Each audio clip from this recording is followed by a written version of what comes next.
My name's Abe Mustafa, and we're here at Jimbo's Hamburger place on 1st Avenue between 54th and 55th Street. The history of this place, it's been around since the 50s. The original owner was Jimbo from Arkansas. And then after that, my father's boss, Gus, he owned the place. My father was here as a dishwasher. He ran into a few problems where he didn't want the business, and God bless my father, he figured out a way to save enough money to take it over, and he's owned it for just about 30 years now. It's a pretty simple philosophy that we have. Through customer service, treating the customers right, making them feel like they're home, and just cooking good food. It's important. It's one of the things that we hope sets us apart.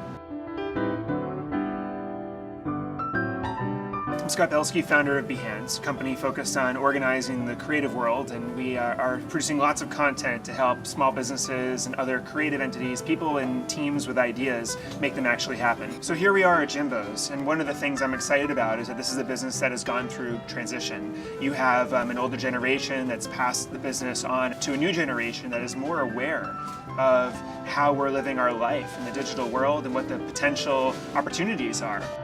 My father's very old school, and we've never spent $1 on any kind of advertising or anything. It was always just, if you ask somebody in the neighborhood, where do you go to eat? They say, go to Jimbo's. Now, I'm trying to get more into things like Facebook and Twitter, because now we see the value in having, the customer feedback in these websites.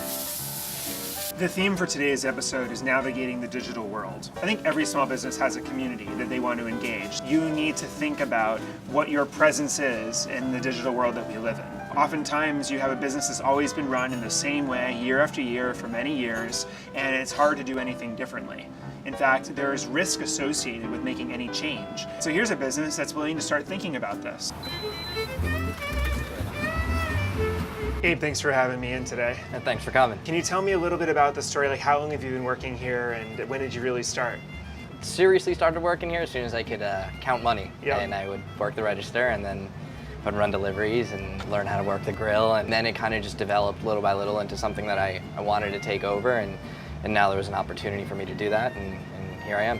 What kinds of things have you guys done before in terms of marketing in general? In terms of marketing, I guess it's been a blessing. We haven't had to do much. We relied on that word of mouth where, people, if somebody was new to the neighborhood and they wanted a place to eat, everybody would always recommend Jimbo's for a burger. Now it's a little bit more difficult. I mean, the word of mouth is definitely still there, but I think people are getting their information differently. You're in the great position where you don't need to be perceived as a better product because people already love the product. Right. The need is to make sure that more people know about how great the product is. For example, if I just posted on Facebook or Twitter right now that I just had this fantastic hamburger and I told people exactly where it was, or maybe even the exact location, that would probably be a great thing for the business. Yeah, absolutely, absolutely. I mean, that would be fantastic. We want that hype, like a buzz about the place, to get people to, Right. And if they're going to tell all their friends, that's great. And I guess the second part is thinking about, well, where are the people we're trying to reach? I know one of the things that you were thinking about was having a website. I would almost argue that it may be more valuable for you to have some sort of presence on Facebook where people can become fans. Right. That's one thing our customers have. They have an attachment to this place. Right. So if we had a following on Facebook, like you said, they would have an attachment to it. They could post, whatever they wanted, pictures, stories, whatever they had. So increase traffic, increase familiarity with the brand, and make sure that the success you guys are already having is amplified. Right. Yeah, makes a lot of sense. Yeah, that's exactly what we're trying to do. So Abe, tell me, have you thought about where your customers are in the digital world right now, where they're kind of hanging out, what tools and applications they're using? The regulars we have been coming here for 20, 30 years, so I wouldn't expect to find them, big Twitter users or Facebook. But at the same time, I feel like there's a whole market that we're not getting into because we're not tapped into that world. And that's one of the mistakes that sometimes businesses make, is they always focus on the customers that have been with them for the longest, but they don't focus on the next generation of customers that are going to be with them for the next 30 years. Right.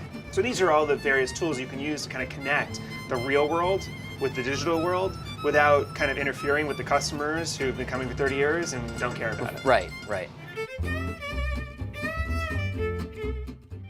First key to navigating the digital world is to think about the needs of your business. It's a needs analysis of sorts, figuring out, do you want more customers? Do you want to strengthen relationships with existing customers? Do you want to make sure that you're getting more feedback to really amplify the success and the buzz that you already have? Yeah.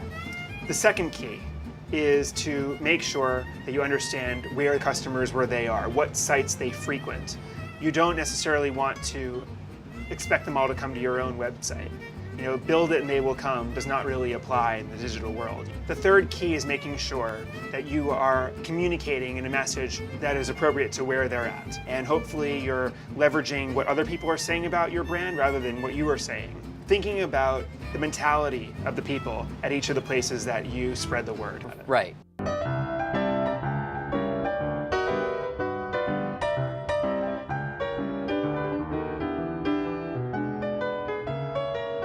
What's really exciting to me about a small business navigating the digital world is they can start to take what already works and just make it much more grand. And the returns on that are immeasurable. That's the opportunity that a small business like this faces using digital media. I would love nothing more to search Jimbo's on Twitter, let's say, and find out, oh, you know, I had the best burger at Jimbo's and stuff like that. Like that's success to us.